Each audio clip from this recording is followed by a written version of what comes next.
Hey, what's going on, guys?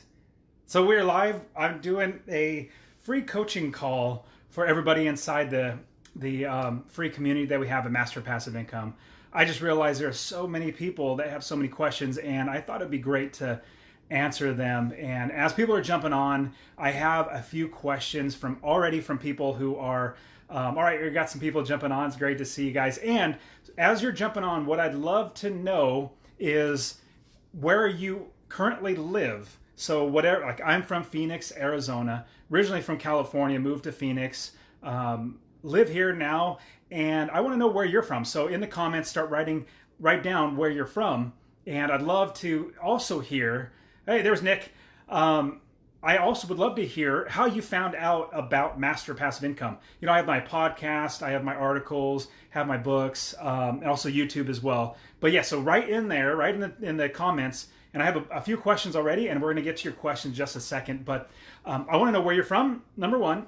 So write in the comments there, as well as how you heard about me. It's just something that I really love to know. Maybe I should put more effort into, because like Nick, who's on the call right now, he found me through YouTube, which was great. I was like, man, I really want to put more effort into YouTube because there's a lot of people on YouTube. But yeah, so where are you from, and where or how did you hear me? What medium? Was it through podcasting? I know I get a lot of people that listen to the podcast. Hopefully you guys get a lot out of it and can actually see the vision of being able to invest in real estate. So I want to jump into answering questions while you guys are writing your comments where you're from. Still, nobody's done that, but there we go. So Christine said Thousand Oaks and found you on Facebook. Oh, awesome. Great. I'm through Facebook. Tracy, very cool. Okay, Portland, Oregon. I got to hit my phone. Side Hustle Show. Yes. I know Nick Loper from the Side Hustle Show. We actually skied together for like 3 days in Tahoe. It was phenomenal. And Nick from Milwaukee. Yes, YouTube. And Shub, I hope I'm pronouncing it, Shub, so S-H-U-B, so Shub, from San Antonio, Texas, and Apple Podcast. Good. Cool. Well, I'll jump into answering your question. I know, Tracy, you had quite a few questions. Damien from Savannah, Georgia. I loved Savannah. We went through there last year, had a fantastic time all through Georgia, but Savannah was very, very beautiful. Okay, so there are a bunch of questions, and I want to know your questions too. So I have questions that people have already asked. I know, Tracy, I saw you had a couple, actually 2 or 3 questions there, which is fantastic. Helps me out. It gives me things to talk about. I could easily fill up a room with words. So as long as I have something to say, or something to talk about. So Charles is here. Charles from North Carolina, and awesome. So actually, Charles is a friend of mine. He came in and we became friends. He's one-on-one coaching student, and now he's taking over, and he is running the whole community here at Master Passive Income. And so Charles is great to have you on here, man. So I want to jump into your questions. So write your questions there in the comments, and I really want to jump into basically seeing where you are and how to get you to that next step, like where you are starting at, and then, okay, where do we go from here? So there are a few questions that I had inside, and here's my computer over here, so I'm looking at it right now. So let me jump into the first question. So Tracy says, I'm refinancing a property under my husband's name and your name. I'm creating an LLC simultaneously. Do I put the property in a trust in order to move into my LLC? Started my MPI journey 2 months ago. Very cool, Tracy. So when you're asking about what you should do about a trust or an LLC, see, now trust and LLCs are basically asset protections, and that's really what we want. And so we are talking about it. It really comes down to how you're financing. If I'm understanding the way that the question is worded, let me just double check. Yeah, you're refinancing the property. So here's what's interesting. 2 different ways you can hold the property: in your name or in your company's name. Obviously, if you're buying it with a regular conventional loan, it's going to be in your own personal name. If you're going to get a commercial loan, then it's going to be in your business name. If you're going to own it free and clear, put it into your business name. Now, when you talk about a trust, what's going to happen more likely, this is the way that most mortgage brokers would like it, or banks, they wouldn't let you just put it right into your trust. What you do is you get the refinance or financing on your property, put it in your own name. Now, above all, I will have to say the blanket thing is absolutely you have to get good insurance. Remember, this is asset protection, but homeowners insurance is and landlord's insurance is your number one way to protect yourself. That's like, if you don't do anything with anything else, it's just homeowners insurance. That's absolutely what you need. So from there, what you need to have is you have your homeowners insurance, but then if you're going to put it in your own personal name because you're getting a refinance from a bank, which is more than likely what you're going to have to do, what you do is you put it in your name. And then 2 months later, 6 months later, or something like that, then you go to the title company. No, you don't need to go to the title company. Just get a deed written up. It's really super simple. Talk to the county recorder, talk to them, see if they have any templates or something. But you would just move it out of your own personal name into your trust. And that would definitely not, and people always are concerned about the due on sale clause. Due on sale clause, for everybody who doesn't know, basically if you get a loan in your name and then without refinancing it, you change it into a whole, like the company's name, or you give it to your kids or something like that, that's a change of owner. And that would be able to kick in the due on sale clause from your mortgage company, your bank. Bank would basically be able to say, hey, I'm going to call in this debt. We gave you money, but you did something we didn't want you to, which means you sold it or you took it out of your name, gave it to somebody else. We're going to call that whole entire note in. Now, if you put it into a trust, it's still your owning. You are still owning it, so it's not necessarily a change of ownership.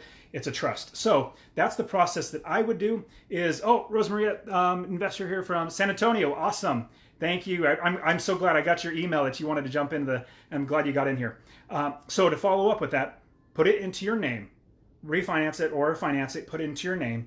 And then after a little while, then just do a deed, a quit, Q-U-I-T, quit claim deed into your trust name, and you'll be good to go there. So that's the route that I would go, or at least that's how I've learned from all my lawyers and everybody I've talked to. Okay, so let's see. Sue's asked, it would be too late for me in Germany, time-wise. She's probably asleep right now. She's trying to find a lender to work with her. It seems unnecessarily complex because working in Germany, she has foreign income, or she's making money in Germany. And even though her funds that she's using, she has a seasoned account in America, and she's having issue with, this is kind of interesting, Suze. I've never actually run into this, where somebody who made money, no matter where they made it. One of my students, his name is Rick. He lives in Switzerland. He's literally a citizen of Switzerland, and he invests in America. His number one hurdle was not where he made his money, but if he had a bank account. If he had a bank account in America, and that was like solved 90% of the problems. But now you're talking about getting financing, and then what they're going to say is absolutely, hey, you have money, but you're making it someplace else. I personally have never ran into that, but here's the thing, Suze, if you're watching this after, because I'll post this will be posted in the group, what you want to do is keep calling other lenders. Don't stop. Like literally call lender after lender after lender. That's really what you want to do until you find one that actually gets it done. I'll give you a tip or insight. So one of my one-on-one coaching students, her name is Tara, and I was really trying to help her to get her property, and she was running a little bit of issues. She called 26 different mortgage companies, and eventually the 26th company finally got what she needed. So absolutely just keep calling, just keep finding as many people as you can, or mortgage companies as you can. Okay, so next up, and I see there's a few questions in here. I'll get to these. I'm going to answer these first. So Tracy has a couple. So if you had $20,000, what would be your choice in starting all over again? Buy with cash, one property, all with cash. Then buy the second off your equity on your first one. That's actually what I did when I first started, Tracy. That's literally what I did. Or number two, bundle two houses together with a $50,000 loan using down payments and $100,000 in the same area. So you know what? I'll tell you what literally what I did. So I literally bought one with cash. It was $17,000. I bought it with cash. It's hard to find those now. You can, but anyways, long story short, I bought it with cash, refinanced it, pulled it out, bought another house. That was phenomenal. But another great way is using leverage, like utilizing other people's money. And so if you can, instead of buying one house, which is good, having one house is fantastic because you're having 100% money coming in. But if you had $50,000 to spend, I think you asked, okay, $20,000 to spend, I would personally split that up into two different properties. The reason why, you have two different doors or two different properties, and you have a starting of a really good company, passive income coming in. If one's not rented, you still have money coming in from the other. And you're utilizing leverage, utilizing other people's money.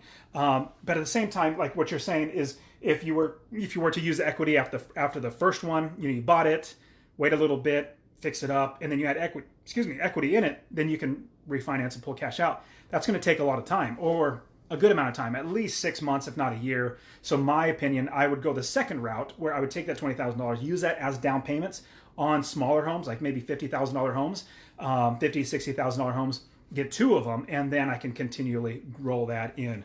Okay, so next up, Tracy, also another question. Basically, if you don't have a W-2 job, how do you get financing? Well, you can't. That's it. Now, it's not, sorry, that you can, as long as you have incomes coming from someplace else. So what Tracy's saying is, she's a stay-at-home mom and her husband works. How would she be able to get mortgage on her and mortgage on her husband? Basically, that's a way you can get more mortgages if your husband gets mortgages and Tracy, you get mortgages. So she's definitely heard that. And I absolutely think that's the right way to go, because you get more mortgages. Now, the downside about not having a job is you don't have a W-2.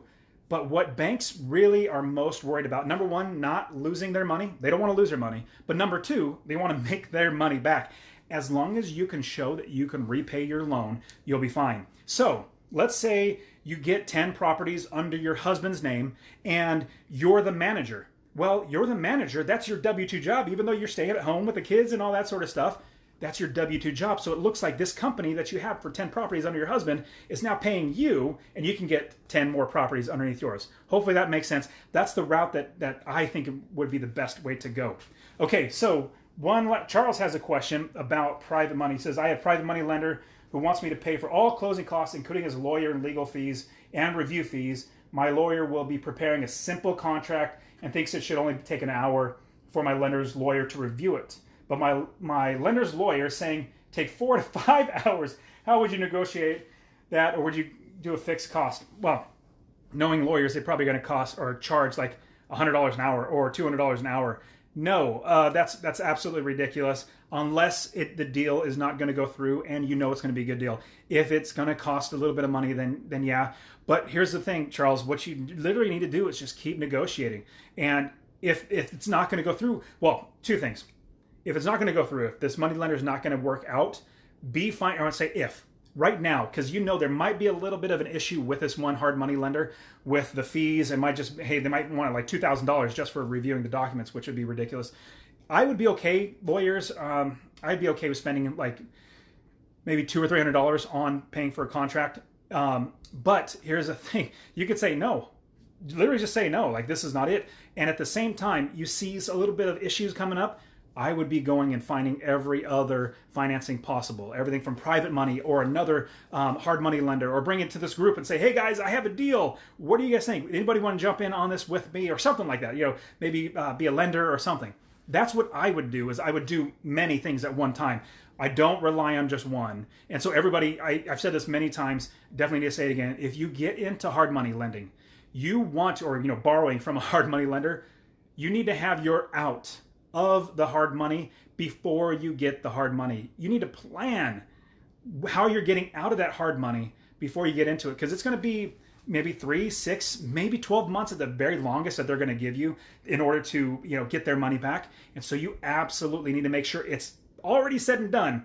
But here's another thing. So most people, when they get hard money, they wouldn't even do that first thing, like I told you. They would just get hard money and just go gung-ho with that, and then try to figure out everything at the end.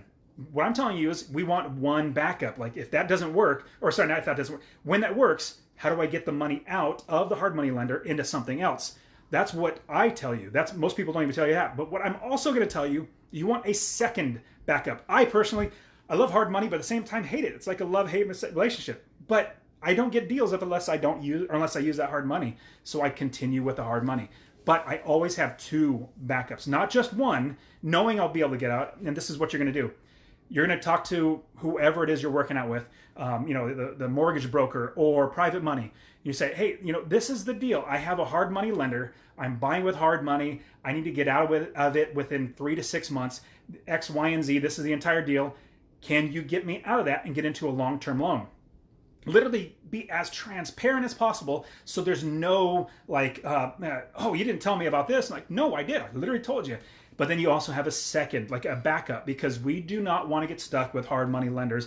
It's not like they're going to break your kneecaps or anything. It's just we rather get out of it as quick as possible. Okay, so Charles, hopefully that helps. But for me, I mean, you could just negotiate and tell them no. Like, hey, no, the most I'm going to pay is $300. Like, there's no way it's going to cost $500, $600, $1,000 for your guy to actually do it. So there are a few questions in here. That's the pre-asked questions. Let me jump back. Let me see.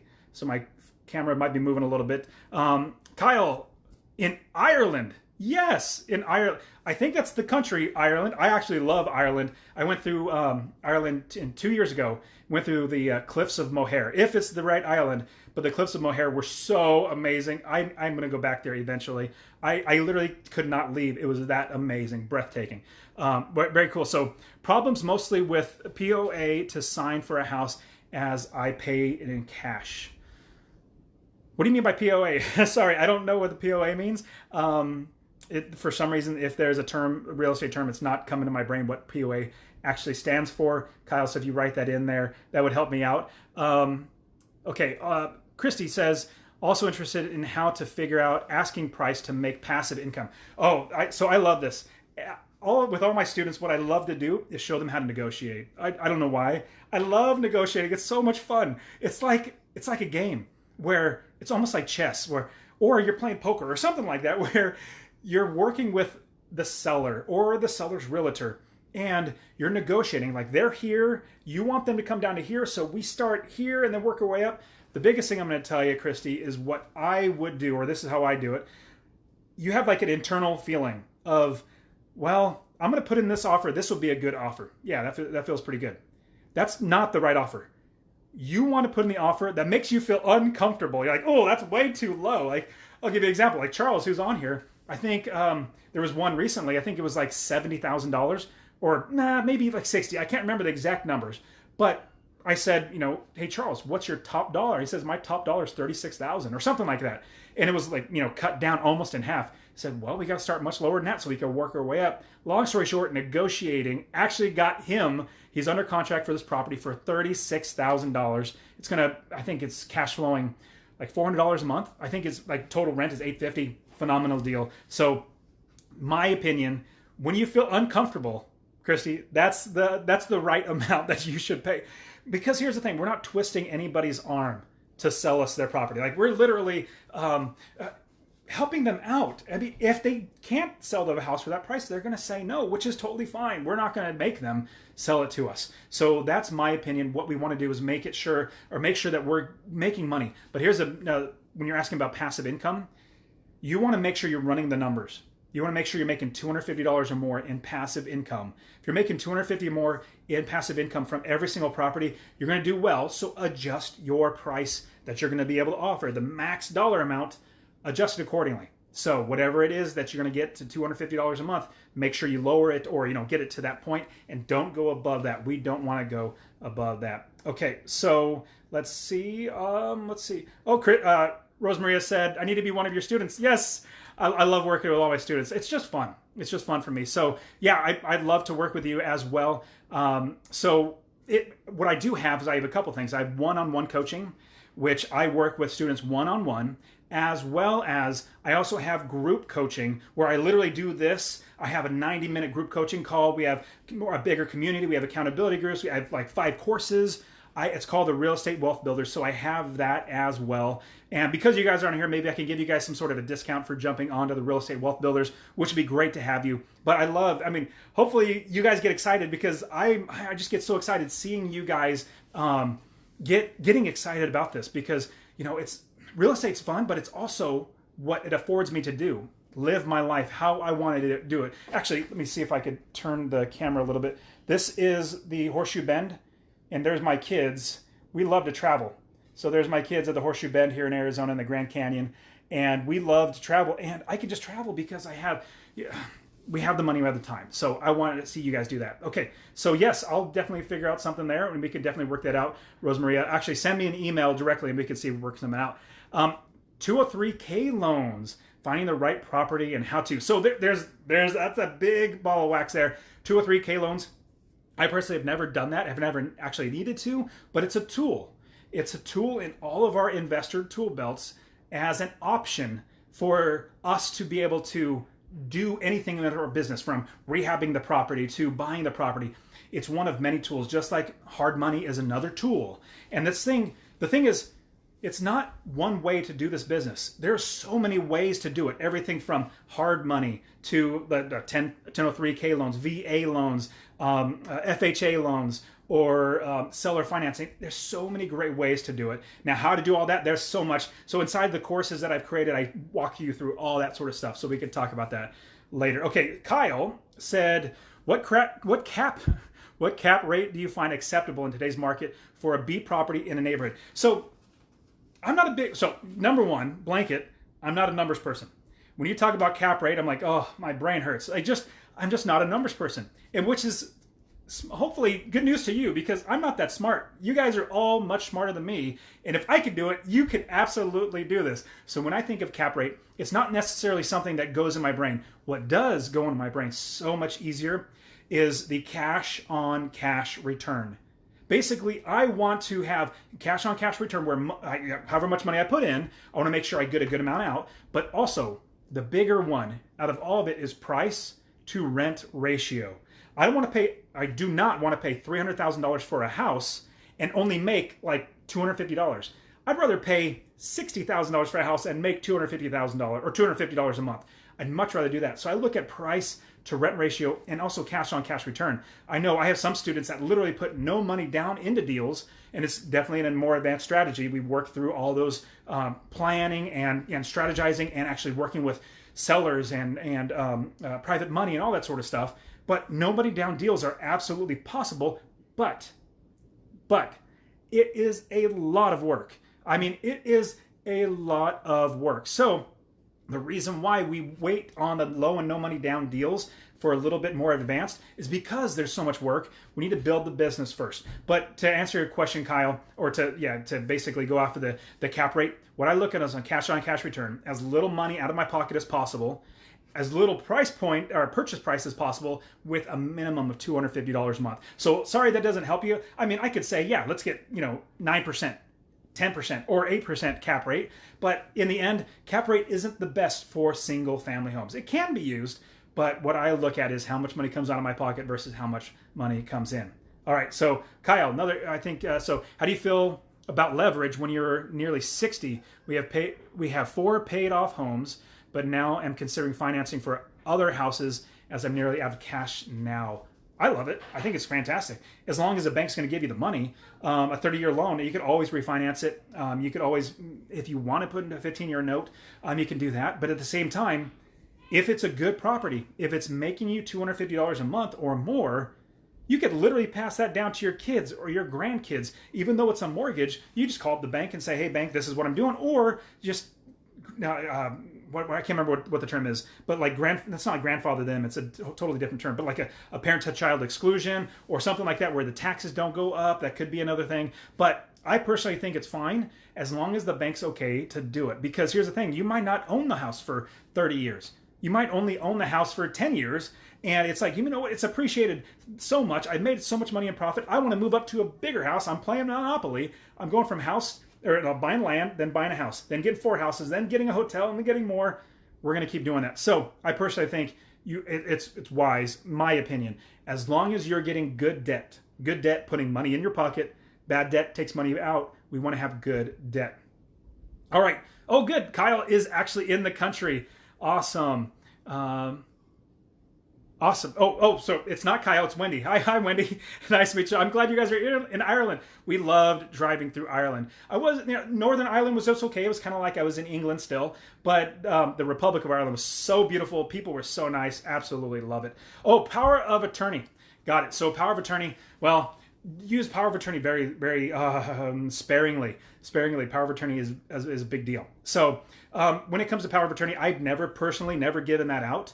And I don't think I ever will give out power of attorney. Now, getting power of attorney, yes, If a seller can actually give you that power of attorney over a house or over something like that, then that's good. But I personally, I'm going to be completely straightforward and honest with you. I've never actually utilized the power of attorney in purchasing anything. I just never have. So sorry, that doesn't actually answer your question. But okay, let's see what else. Let's see. I've heard. Okay, Rosemaria said I've heard of some programs out there costing over $7,000. I'm not sure I know what you mean. Are you talking about master passive income? Because we're definitely nowhere near that. Rosemary, are you talking about the programs for like the coaching programs? We could definitely talk about that. The prices for the group coaching, where it comes with every single one of my course, and the group coaching, as well as accountability and all that sort of stuff, that's on my site. There's a join fee and there's a monthly fee for that. And then Kyle, or Wendy, because I know it's Wendy instead of Kyle, what I meant is it's hard to get the right documents for a family member to sign for you when you were overseas. Oh, okay. Need to go to get a consult. Oh yeah, your client in Switzerland. How does he close on houses? So he's closing on houses with the title attorney, whoever is the title company or the attorney that's overseeing this sale. Usually there's going to be somebody in the area, a title company, and the seller would either find the title company or you would find the title company yourself. Or if it's a lawyer state, some states title companies, some states lawyers. So you really just find them out. Just start calling up different companies. Just another person on your team that you're going to need to work out with, and getting it set up. That's just another one of the many people that we build on our teams. And remember, for everything that you're doing here at Master Passive Income, by far, do not, I repeat, do not just find a property, buy it, and then hope to rent it out and make money. That's the wrong way to do it. What we want to do is we want to build the business first. So I invest all over the country. My students invest all over the country. And what we do is we actually, instead of flying there, we're not the experts of that area. The people that we hire there, they are the experts. They are the ones that are actually doing all the work and telling us and giving us information so we can put it on our brain, figure out what's the best course of action, and then move on from there. So even any one of my coaching students who comes to me and says, hey, Dustin, I'm going to invest in this area. What are your thoughts? I'm like, I don't know. I could tell you the principles. We can walk through it, but I'll show you how to understand the area. I will show you how to know the area through the people that you're going to be hiring, and that is going to make you then the expert of that area. So cool. So let me see. Is there any more questions? Tracy, totally geeked out all of this. Great. Thank you very much, Rosemaria. You got it. Okay. So yeah, Rosemaria says, I'm scared of using hard money. Yes. So I was literally on a one-on-one coaching call with a student right now who said the exact same thing. You know, like that's a scary thing. Hard money is a scary thing, but here's the thing. It doesn't have to be. There are good and bad hard money lenders, but thank you, Wendy. Appreciate it. There are good and bad hard money lenders, but at the same time, you always, if you're going to do hard money, definitely work with me. We definitely want to make sure you're covered there, but you must have the route out. You need to figure out how to get out of that hard money as fast as possible. And there's so many different options. Like Charles, was working with him, helping him to have this hard money plan. We definitely have a lot of work to do with the hard money. It's more of an advanced strategy. If you're getting started, I would absolutely start with a regular home loan for yourself. Okay, Tracy, another question. After my LLC is finished, do you suggest a specific bank to associate your LLC? Bank-wise, no, not necessarily. In fact, for me, I just created a Chase bank account. I created a whole another LLC just like a week or two ago, and I was looking for many different banks, like inexpensive banks. Chase charges $1,500. Or no, sorry, that's not how right way to say it. If you have $1,500 or more in your bank account, you don't get charged like $20 a month fee. So I was like, oh, I just try to get around that. So I went to a bunch of different banks. It was so hard to open a business account. It was ridiculous. Chase, you know, I'm blessed. We have enough money. I seeded the account with $1,500. I'm frugal, so I'd rather have $1,500 in there rather than $20 coming out every single month. And so I went to Chase Bank. It was so simple. I literally went online and clicked on that business tab that's at the top, went through all the information. Make sure you have an EIN number. Get that EIN number. You'll be able to put that in there. As you're doing that, it's going to be so much easier on you. And it literally took me 5 minutes and my account was open, got my paperwork. It was so much faster. So for me, and plus I also have my other bank accounts with Chase as well, which made it really easily. Okay, Christine, so is there a formula for finding the amount of passive income per property? Yes, absolutely there is. And that's really, what it boils down to, income minus expenses. So add up all your expenses, Christy, all your expenses all the way up, and that difference right there is your passive income. Now, when you talk about formula, I mean, it's like I said, I'm not that smart. It's just addition and subtraction and a little bit of multiplication. Addition, add up all your expenses.